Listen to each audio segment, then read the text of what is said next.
Good morning, students. This is the class of science of 8th. In fact, हम लोग के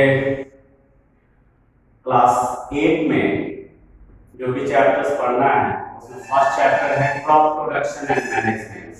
this is the chapter of biology. इसमें agriculture, crops and rearing of animals से related details को discuss करेंगे. Agriculture, the science of farming, including cultivation of soil and rearing of animals. In fact, agriculture एक science है, एक method है, technology है, जिसमें दो तरह के प्रैक्टिसेस इंक्लूडेड हैं. One is cultivation of soil and second one is rearing of animals. That means कि वो प्रैक्टिस जिसके पॉइंट ऑफ व्यू से हम लोग फूड प्रोडक्शन करते हैं, जिसमें सॉइल कल्टीवेशन के थ्रू क्रॉप्स ग्रो किए जाते हैं, क्रॉप्स का प्रोडक्शन होता है, साथ ही साथ कुछ ऐसे एनिमल्स जिनका रियरिंग होता है, जिनका डोमेस्टिकेशन होता है for the purpose of getting food. इसमें वो एनिमल्स का रियरिंग इंक्लूड नहीं होगा जिनके रियरिंग से हमें फूड ऑब्टेन नहीं होता. तो इस प्रैक्टिस में सिर्फ वैसे ही एनिमल्स के रियरिंग को इंक्लूड किया जा सकता है. Rearing in the sense domestication, सिर्फ उन्हीं एनिमल्स का रियरिंग इंक्लूड किए जा सकते हैं जिनसे हमें कोई food products obtain. As for example rearing of cow. Cow से कौन सा फूड ऑब्टेन होता है? Milk. Birds like chicken, from which we get eggs and meat. Honeybees के रियरिंग को बीच में इंक्लूड कर सकते हैं, क्योंकि honeybees के थ्रू हम लोगों को एक फूड प्रोडक्ट हनी ऑब्टेन होते हैं. And pisciculture is also included under this because the rearing of fish is the source of food also. So such type of rearing of animals can be included under this practice. तो ultimately ये बहुत clear यहाँ पे हो जाता है कि agriculture में दो तरह के practices must be included. First one is cultivation of soil, जिसके थ्रू हम लोग rice, wheat, vegetables, fruits and so many other things that can be used as a food are considered under the cultivation of soil. And rearing of animals, जिसमें अभी बताया गया वो certain animals जिनके rearing के through हम लोग agriculture practices को परफॉर्म कर सकते हैं. इस यूनिट में एक स्पेशल टाइप ऑफ प्रैक्टिस है, that is horticulture. Horti is derived, horti in a sense is derived from a term hortus, means gardening. यानी ऐसा कहा जा सकता है कि कुछ ऐसे प्लांट्स जो स्मॉल स्केल पर ग्रो किए जाते हैं और उनसे डिफरेंट प्रोडक्ट्स ऑब्टेन करते हैं, all those are considered under horticulture. Horticulture को डिफाइन किया जा सकता है the large scale cultivation of flowers, fruits and vegetables is known as horticulture. यानी इसमें स्टेपल फूड इंक्लूड नहीं है, इसमें क्रॉप्स इंक्लूड नहीं है, specially flowers, fruits and vegetables के गार्डनिंग को हॉर्टिकल्चर में इंक्लूड कर सकते हैं. ऐसे टाइप्स ऑफ हॉर्टिकल्चरल क्रॉप्स के पॉइंट ऑफ व्यू से मेनली 4 टाइप्स हैं हॉर्टिकल्चरल क्रॉप्स के. Flowering plants like rose, ornamental plants like money plants, vegetables like potato, fruits like mango tree. That means each category, there are 4 categories can be considered under horticultural crops. यहाँ पे mention भी किया गया है. One is the flower category, second one is fruits, third one is vegetables, and ornamental plants also can be included in horticulture. Ornamental plants को decorative plants भी कहा जाता है, यानी इसमें स्पेशली वैसे प्लांट्स का कल्टीवेशन होता है जो डेकोरेटिव पॉइंट ऑफ व्यू से होते हैं। दैट मींस उनसे कोई प्रोडक्ट तो हम लोग को नहीं मिलता है, बट एक डेकोरेशन के पॉइंट ऑफ व्यू से हम अपने सराउंडिंग्स में इस तरह के प्लांट्स को ग्रो करते हैं, जैसे मनी प्लांट है, कैक्टस है, हिबिस्कस है, इस तरह के कुछ ऐसे प्लांट्स हैं जो डेकोरेटिव पॉइंट ऑफ व्यू से होते हैं। तो that decorative plants are also included under horticulture. Agriculture एक प्रैक्टिस है, एक टास्क है, एक मेथड है जिसके लिए बहुत सारी चीजों की जरूरत होती है, टेक्नोलॉजी की जरूरत होती है, इंप्लीमेंट्स की जरूरत होती है। तो वैसे सारे इंप्लीमेंट्स जिसका यूज हम लोग एग्रीकल्चरल पॉइंट ऑफ व्यू से करते हैं, ऑल दोस टूल्स और implements are said to be agricultural implements. यहाँ पे नेक्स्ट टॉपिक हमारा है agricultural implements. Implements in other word they are said to be tools. Tools यानी औजार, मतलब कुछ ऐसे डिवाइसेस जिसकी जरूरत होती है during the agricultural practices. Definition के पॉइंट ऑफ व्यू से देखें, the various tools needed during agricultural practices are called agricultural implements. यानी वो सारे टूल्स जिनका यूज, जिनका इस्तेमाल हम लोग एग्रीकल्चरल पर्पस के लिए करते हैं, they are said to be agricultural implements. As for example, plough. In Hindi, it is said to be hal. Generally, soil के cultivation के लिए, soil के turnings के लिए जब हमें कोई crops लगाना होता है, तो first of all जो भी ground है, जो भी land है, उसके soil को turn करना होता है, leveling करना होता है, और इस purpose के लिए हम लोग plough and leveler का यूज करते हैं। तो ये जो प्लॉ है एक ऐसा टूल है that is used for the turning of soil. Cultivators भी एक तरह का प्लॉ है। ये जनरली कहाँ पे होते हैं?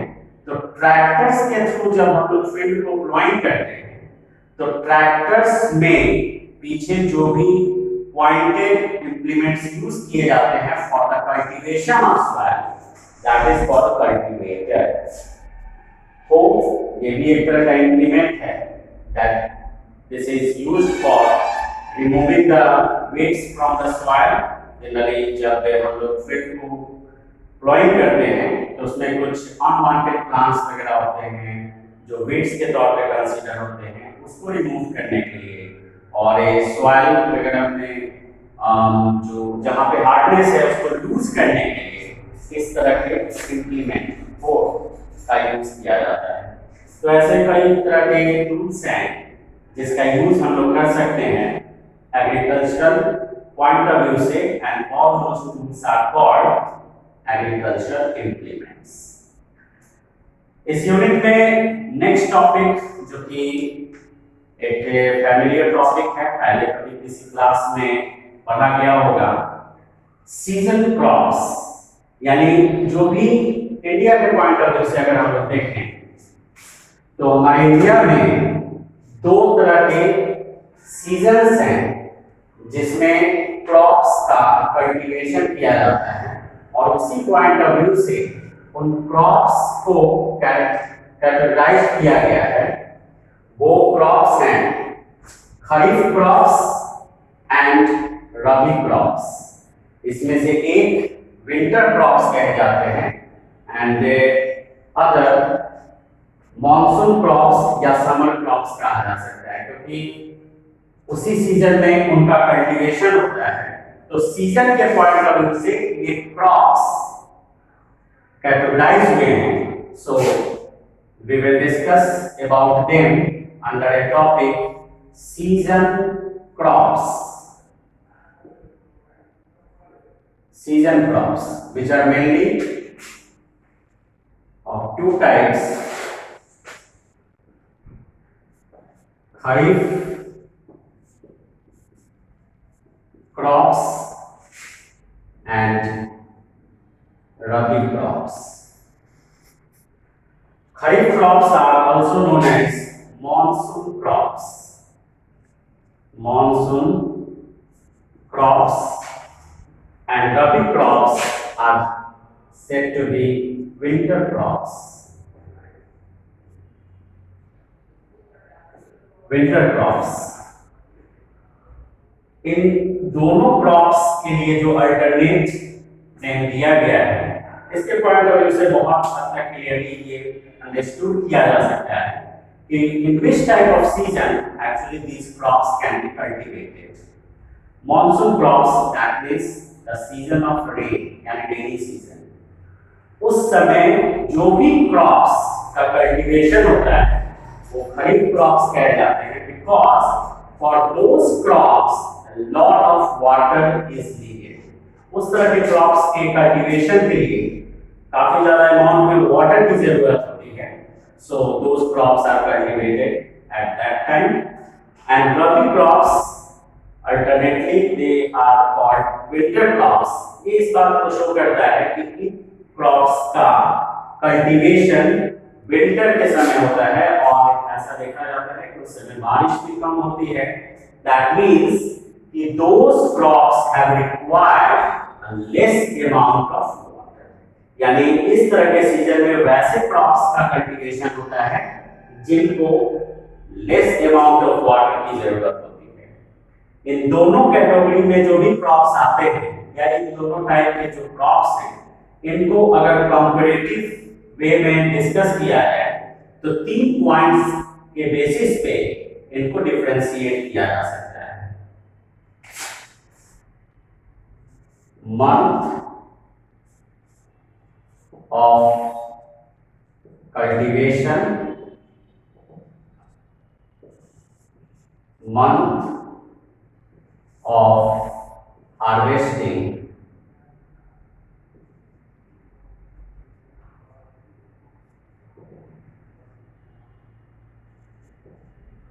needs of water.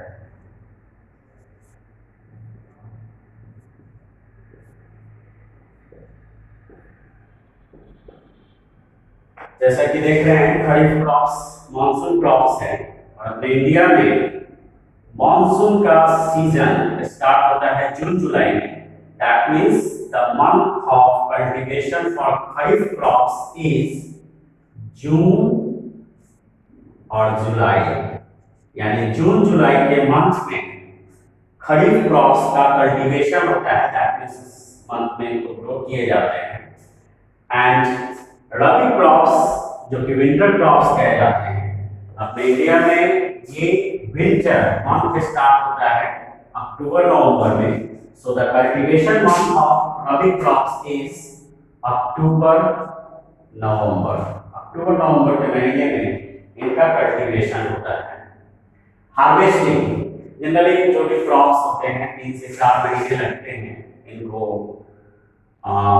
मैच्योर होने में. तो ये जो मंथ खरीफ क्रॉप्स के हार्वेस्टिंग के लिए है वो है सितंबर अक्टूबर. सितंबर अक्टूबर के मंथ में खरीफ क्रॉप्स की हार्वेस्टिंग होती है. हार्वेस्टिंग मींस कटाई. उसको जब वो मैच्योर हो जाते हैं, कंप्लीटली ग्रो कर जाते हैं, तो उनका हार्वेस्टिंग किया जाता है. जबकि रबी क्रॉप्स का हार्वेस्टिंग मार्च अप्रैल में की जाती है. मार्च अप्रैल में की जाती है. मार्च महीने में होली का जो होली जो फेस्टिवल मनाया जाता है, actually this is the harvesting festival. और मार्च में इसी मंथ में जो रबी क्रॉप्स का हार्वेस्टिंग होता है उसके पॉइंट ऑफ व्यू से वो फेस्टिवल वहां पे पूरे इंडिया में सेलिब्रेट किया जाता है. नीड्स ऑफ वाटर, जैसा देख रहे हैं कि मॉनसून क्रॉप्स है kharif crops, that means it has a lots of water needed. तो it means for the need of water the kharif crops have required a much amount of water as well as Rabi crops needed a less amount of water because in winter season there is a less rain, so less amount of water is needed for the proper cultivation of Rabi crops. तो third point के usage हम लोग यहाँ पे देख सकते हैं कि kharif crops has less amount of water needed. Sorry, यहाँ पे खरीफ क्रॉप्स के लिए much amount of, rabi crops के लिए less amount of water is needed.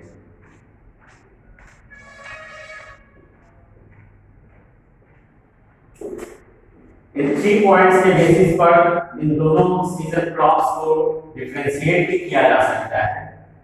In case अगर फोर्थ पॉइंट की भी जरूरत हो, अभी ऐसा कहा जा सकता है कि 4 differences between kharif crops and rabi crops, तो 3 पॉइंट्स तो ये इंक्लूड कर लेंगे और फोर्थ पॉइंट में इसको इंक्लूड किया जा सकता है. Kharif crops are also known as monsoon crops because they are cultivated in the month of monsoon, and rabi crops are said to be winter crops because they are cultivated in the month of winter. तो fourth point में इसको include करके इनके बीच 4 differences at least दिए जा सकते हैं.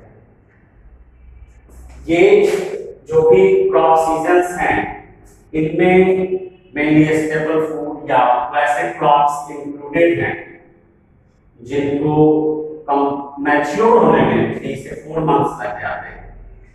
अगर हम लोग यहाँ पे देखें कि ये खरीफ क्रॉप्स जून जुलाई में कल्टीवेट किए जाते हैं, जबकि रबी क्रॉप्स का कल्टीवेशन मार्च अप्रैल में हो जाता है.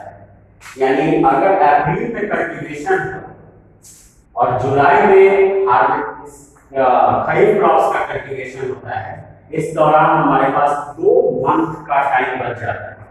उस दौरान भी हमारे इंडिया में कुछ सर्टेन क्रॉप्स लगाए जाते हैं. Those crops are said to be jad crops. Jad crops. ये स्पेशली दलहन यानी पल्सेस इस 2 मंथ में मार्च टू जून 2 से ज़ैद क्रॉप्स के लिए ऐसा देख रहे हैं खरीफ क्रॉप्स के कल्टीवेशन और रबी क्रॉप्स के हार्वेस्टिंग मंथ के बीच 2 से 2.5 मंथ का ड्यूरेशन हमारे पास होता है, जिस ड्यूरेशन में हम लोग जो भी क्रॉप्स लगाते हैं those are said to be zaid crops. इसमें स्पेसिफिक पल्सेस वगैरह ग्रो किए जाते हैं.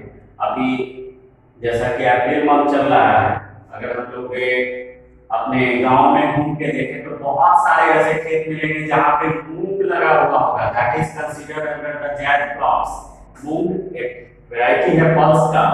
तो इस तरह के और भी पल्सेस होते हैं जो इस तरह के मंथ में ग्रो किए जाते हैं. तो these are mainly 3 type of crops which are cultivated in our India. Kharif crops, rabi crops और उनके बीच में जो टाइम मिलता है फॉर जैड क्रॉप्स. आज इस क्लास के लिए इतना ही. नेक्स्ट क्लास में हम लोग एग्रीकल्चरल प्रैक्टिसेस से रिलेटेड जो टास्क फॉलो किए जाते हैं फार्मर्स के द्वारा या जो भी एग्रीकल्चर से जुड़े पर्सनालिटी हैं उनके पॉइंट ऑफ व्यू से जो भी एग्रीकल्चरल प्रैक्टिसेस के थ्रू टास्क परफॉर्म किए जाते हैं, about this topic we will discuss in next class. तो इसके लिए आप लोग को एक टास्क दिया जा रहा है कि उस क्लास को पढ़ने से पहले उस टॉपिक को सेल्फ स्टडी करके आएंगे ताकि उस क्लास को बहुत बेहतरीन ढंग से समझ सके. That's all. Thank you.